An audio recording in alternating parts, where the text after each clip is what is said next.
Today, we embark on an inspiring journey with one of the greatest minds in Western history, Augustine of Hippo. Why Augustine? Because he was not just a saint or theologian, but a deeply conflicted human being. From a young man lost in desire and doubt to becoming a beacon illuminating Christian philosophy. His life reads like a thrilling novel, filled with inner struggles, conversion, and profound questions about the meaning of life. His journey doesn't just belong to the 4th century. It resonates with us today in a world full of chaos and the search for purpose. Today, we'll answer a question. How did a young man, once lost in desire and skepticism, become one of Christianity's greatest thinkers? And more importantly, how can his ideas help us navigate the modern world? Join me as we explore the life, philosophy, and legacy of Augustine, known as the light of philosophy in the darkness of faith. Are you ready? Grab a cup of tea or coffee, get comfortable, and let's begin. Augustine was born in 354 in Tagaste, a small town in North Africa, now modern-day Algeria. This was a time of great upheaval in the Roman Empire. Christianity had just been legalized by the Edict of Milan in 313. But society was still divided between traditional religions, like the worship of Jupiter, and the emerging Christian faith. The empire was weakening, facing invasions from barbarian tribes and fierce theological debates. Augustine grew up in a family marked by conflict. His mother, Monica, was a devout Christian who prayed tirelessly for her son. She was a model of patience and faith, weeping nightly over Augustine's wayward lifestyle. His father, Patricius, was a pagan, pragmatic, and at times hot-tempered. This contrast shaped Augustine, a man torn between a thirst for knowledge and the temptations of the world. Augustine was a brilliant student. He studied rhetoric, philosophy, and was particularly captivated by Cicero's Hortensius a work that urged the pursuit of truth and wisdom. But in his youth, Augustine also led a reckless life. At 17, he had a lover and a son named Adeodatus, meaning, gift from God. In his Confessions, he wrote, "I loved to love, and I loved being loved, but my heart was restless, unable to find peace." A famous anecdote from Confessions is the story of Augustine stealing pears as a teenager. One night, with his friends, he climbed into a neighbor's garden and stole pears, not out of hunger, but simply for the thrill of doing wrong. He wrote, "I didn't want the pears, I wanted the sin." This story reveals Augustine's early awareness of the nature of sin. It's not just the act, but the flawed intention behind it. In his youth, Augustine was drawn to Manichaeism, a religion that promised to explain the conflict between good and evil through light and darkness. He was attracted to its logical appeal, but after nearly a decade, he grew disillusioned with its vague and contradictory answers. He began to question, if God is all-powerful, why does evil exist? The turning point came in 386, when Augustine, at 32, moved to Milan to teach rhetoric. There, he met Saint Ambrose, the Bishop of Milan and a masterful orator. Ambrose helped Augustine see Christianity in a new light, not just as his mother's religion, but as a profound intellectual system. One day, in a garden in Milan, Augustine was overwhelmed by inner turmoil. He wrote, "I wept in anguish, my heart broken by my sins." Suddenly, he heard a child's voice chanting, "Tal, lege," meaning, "Take up and read." He opened the Bible and read Romans chapter 13 verse 13, "Live decently, not in revelry and lust." In that moment, Augustine decided to convert, leaving behind his old life to dedicate himself to God. Afterward, Augustine became the Bishop of Hippo and one of history's most influential theologians. But what made him a great philosopher? Let's explore his core philosophical ideas. Augustine is famous for his saying, "Credo ut intelligam, I believe in order to understand." For him, Faith was not blind but the foundation for reason to uncover truth. In Asterisk on the Trinity, he wrote, "Faith seeks, reason discovers. Reason, like a lamp, helps us understand God and the world more deeply." Augustine was heavily influenced by Plato and Aristotle but adapted Greek philosophy to a Christian context. While Plato sought truth through pure reason, Augustine believed faith was the gateway to knowledge. He used reason to debate Manichaeism, showing their teachings failed to explain the origin of evil. He wrote, "I sought truth not to deny God, but to understand Him better." Today, we still debate faith and reason. Think about the arguments between science and religion, like evolution or artificial intelligence. Augustine would argue that faith and reason are not opposed but complementary. For example, when scientists explore the universe, they're uncovering the laws God created. Do you agree with Augustine? Share your thoughts in the comments. Augustine viewed God as the supreme being, unchanging, and the source of all existence. In Confessions, he wrote, "God is the light no darkness can obscure. Everything in the visible world, trees, people, cities, is changeable and temporary. Only God is eternal, the ultimate reality." Drawing from Plato's idea of an ideal world beyond the material, Augustine Christianized it, asserting that the ideal world is God Himself. Everything we see, from a flower to a city, is a reflection of Him. Imagine God as the sun and us as shadows. We exist because of His light but can never equal it. In the modern world, this connects to cosmology. When scientists study the Big Bang or black holes, they're exploring the universe's origins. Augustine would say these discoveries point to God, the source of all existence. Augustine developed the doctrine of original sin, the idea that all humans inherit the stain of Adam and Eve's fall. He wrote, "We are born in sin, but not meant to remain in it. Humans have free will, meaning we can choose good or evil.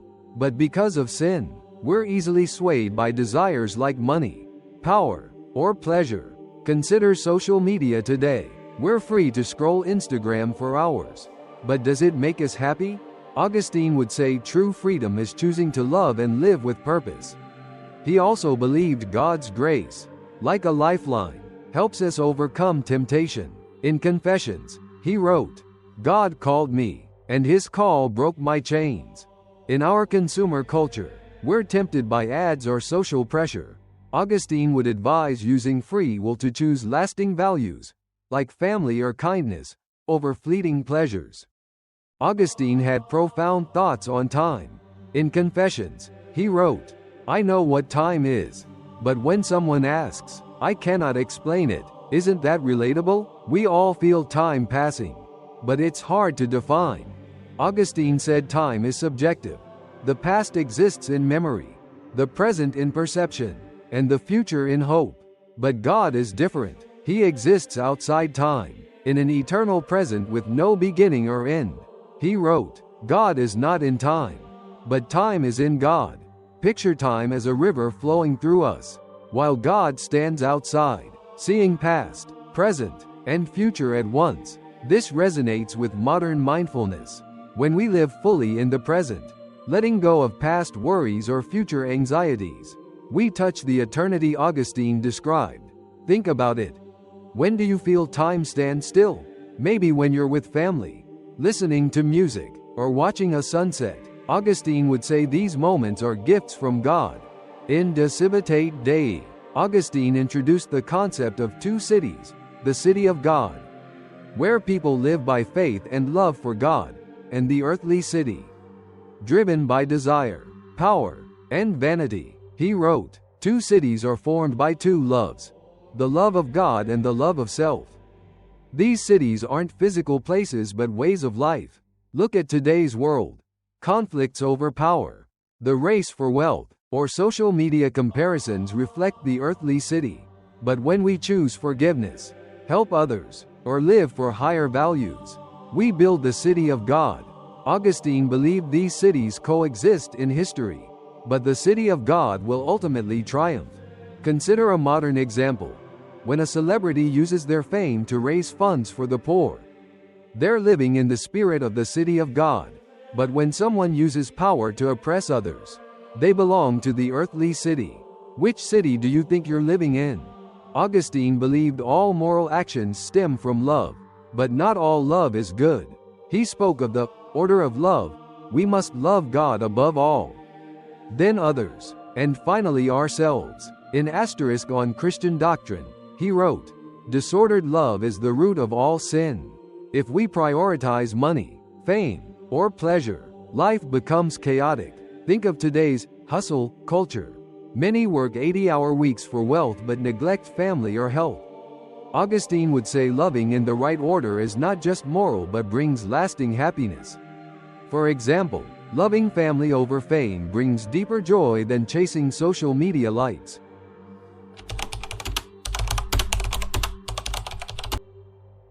Augustine was not just a theologian.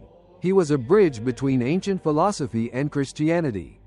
His ideas shaped medieval thinkers like Anselm and Thomas Aquinas, and even modern philosophers like Kierkegaard.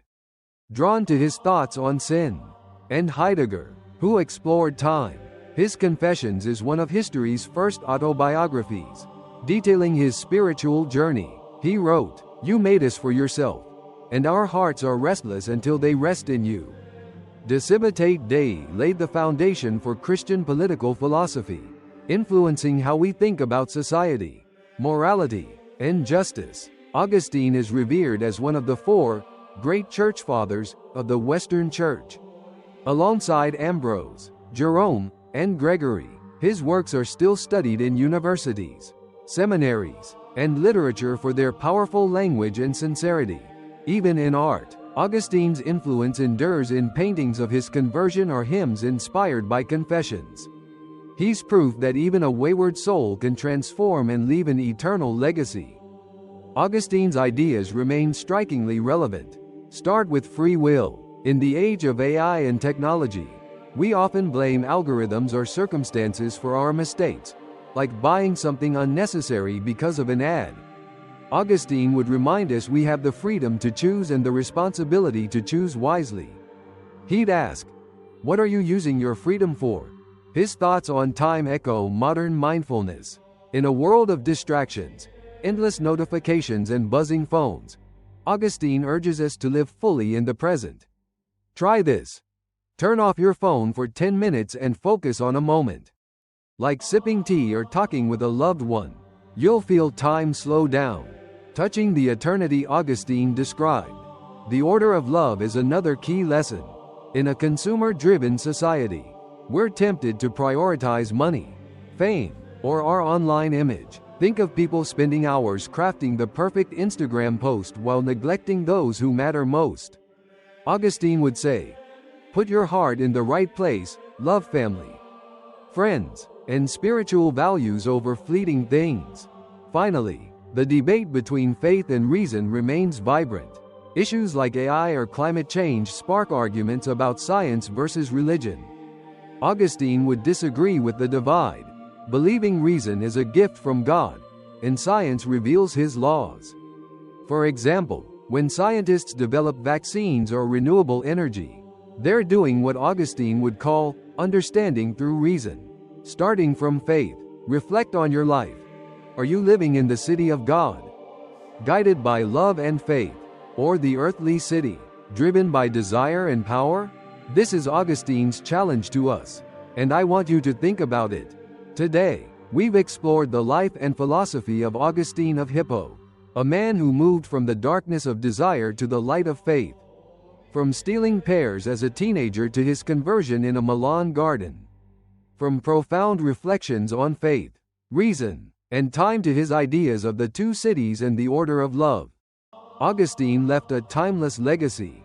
If you want to dive deeper, I recommend reading Confessions, a deeply personal and profound book, or De Civitate Dei to understand his political philosophy.